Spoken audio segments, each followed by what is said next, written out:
Hello friends, welcome to Go Academy. Go Academy पर आप सबका स्वागत है।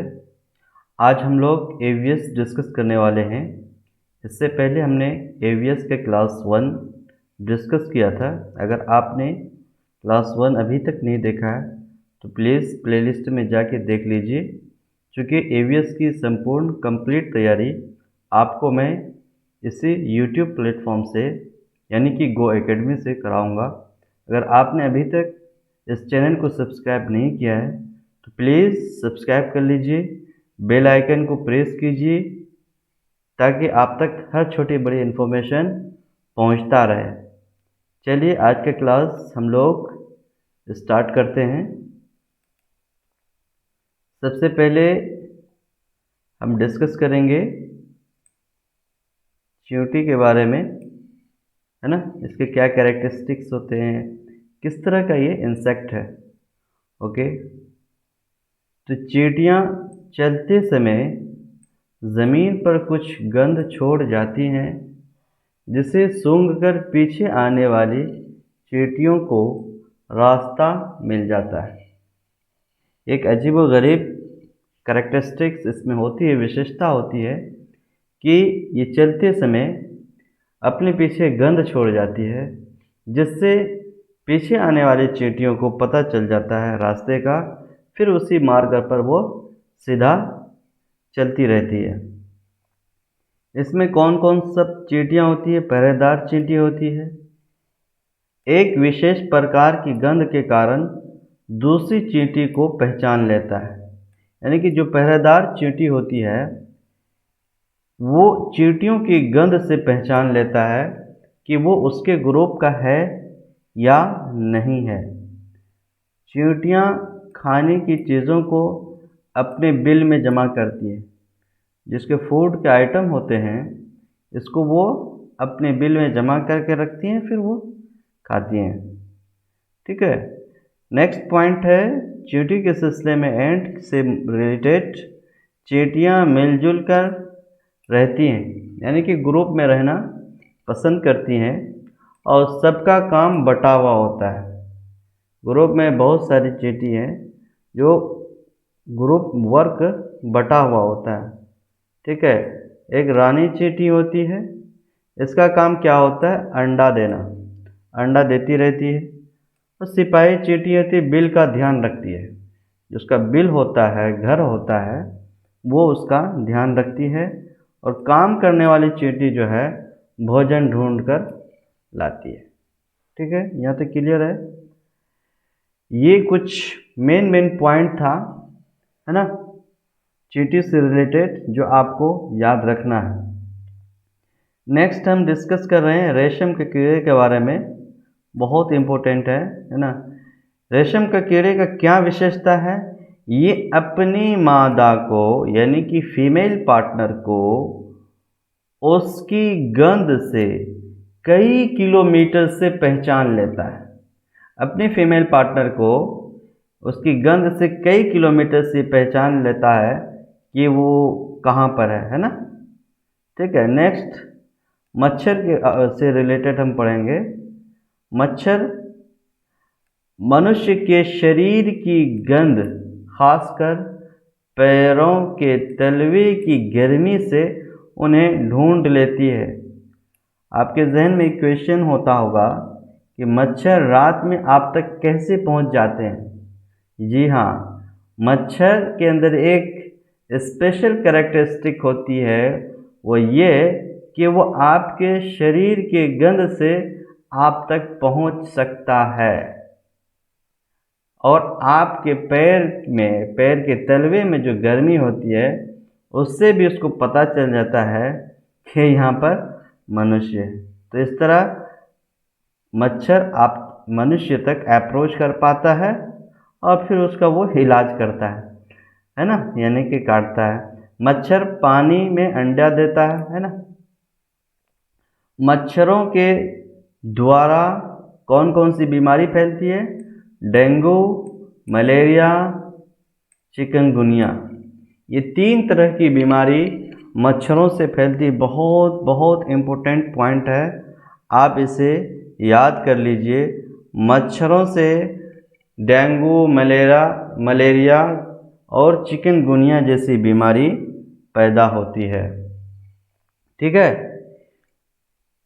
पक्षियों बर्ड से रिलेटेड कुछ मेन पॉइंट्स है वो आप देख लीजिए। पक्षियाँ एक ही समय में दो अलग अलग चीज़ों पर नज़र डाल लेते हैं, यानी कि वन टाइम में वो दो ऑब्जेक्ट्स पर ध्यान केंद्रित कर सकता है। ठीक है, ये बिल्कुल सामने, जब ये बिल्कुल सामने देखते हैं, बिल्कुल फ्रंट में, तब इनकी दोनों आंखें एक ही चीज़ पर होती है।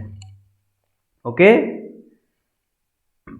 ये देखिए कुछ बर्ड्स मैंने पिक्चर शो किया है। ठीक है, कुछ पक्षी अपनी गर्दन को बहुत ज़्यादा हिलाते रहते हैं। क्यों हिलाते हैं?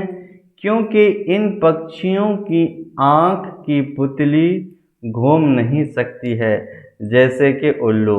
याद रखिएगा, उल्लू के आँख की पुतली नहीं हिल सकती है, इसलिए ये अपनी गर्दन को ही इधर उधर हिलाते रहता है, तब वो ये देख पाता है। ठीक है, उल्लू की आँख की पुतली घूम नहीं सकती है, इसलिए ये अपनी गर्दन इधर उधर हिलाते रहता है।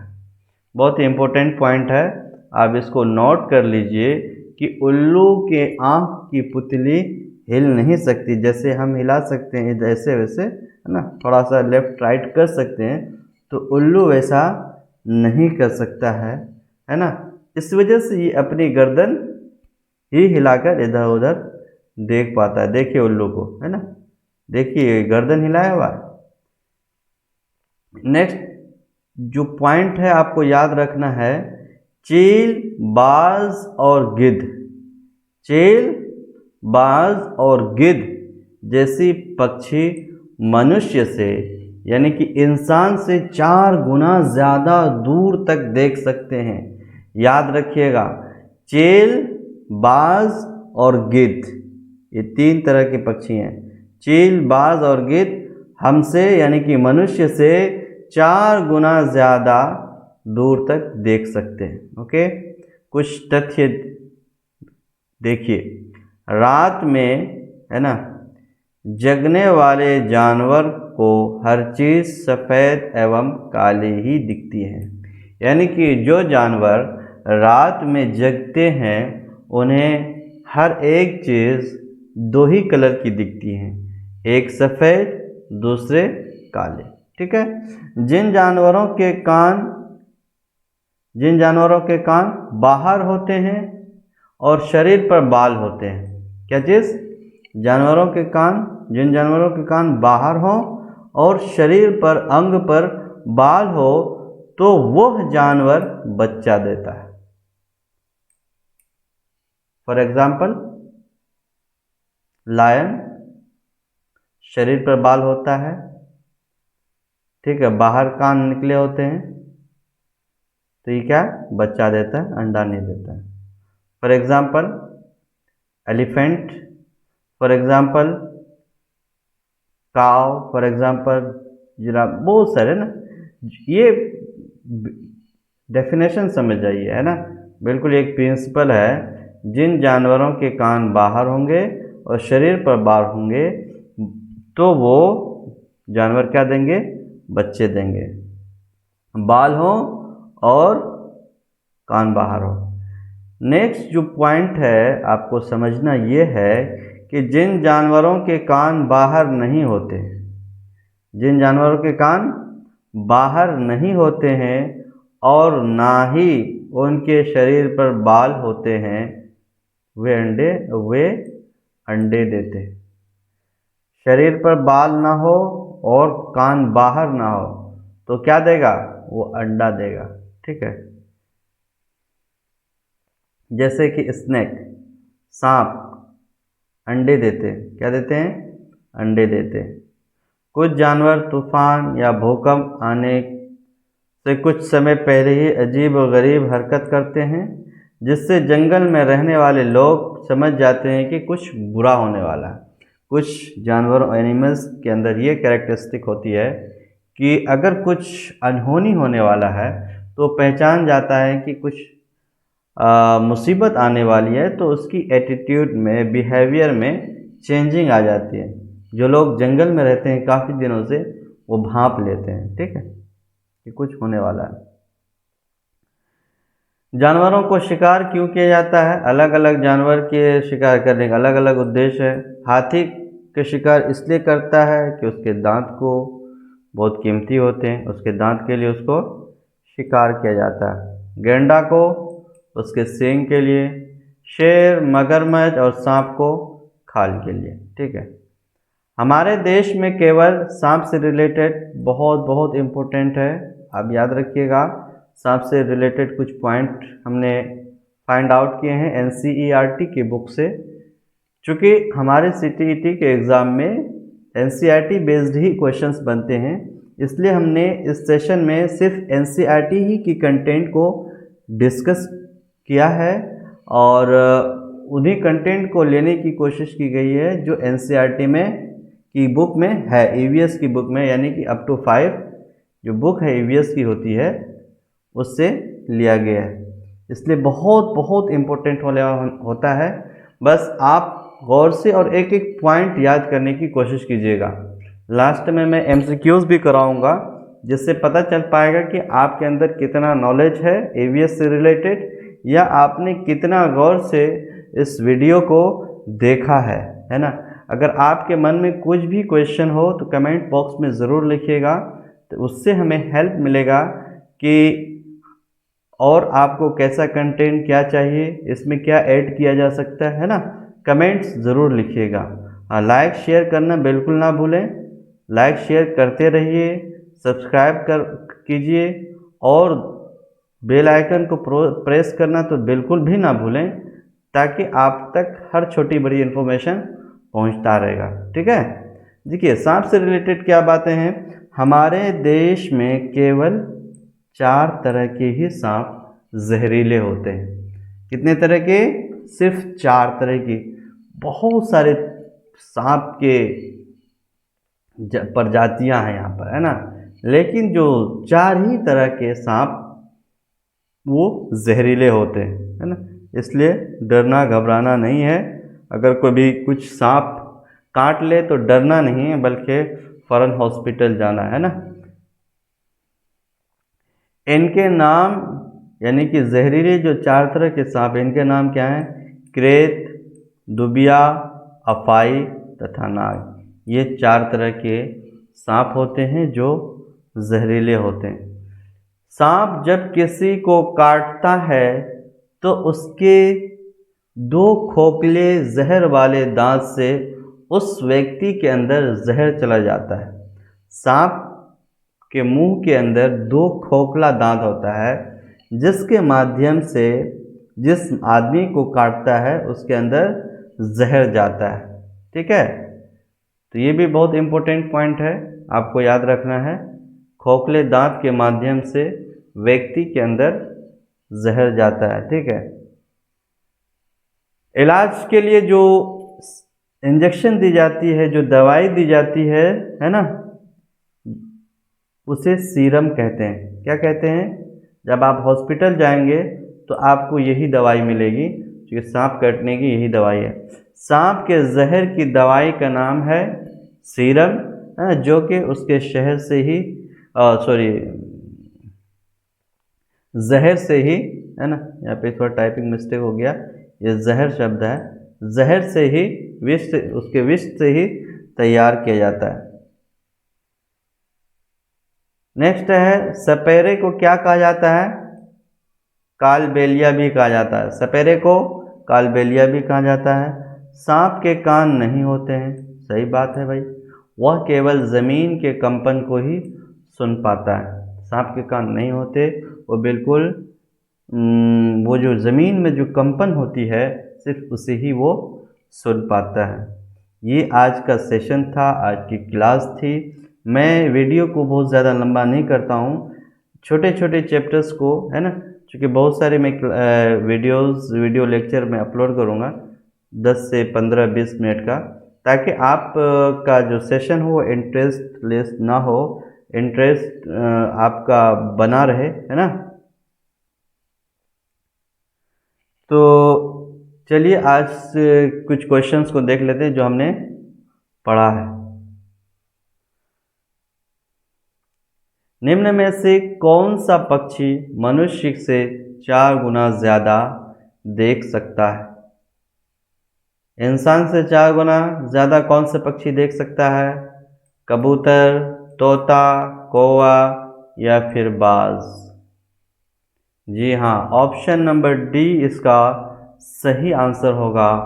बाज जो है इंसान से 4 गुना ज़्यादा देख सकता है। नेक्स्ट क्वेश्चन देखते हैं। निम्न में से कौन अपनी मादा को उसकी गंध से पहचान लेता है? यानी कि अपनी फीमेल पार्टनर को उसकी गंध से पहचान लेता है।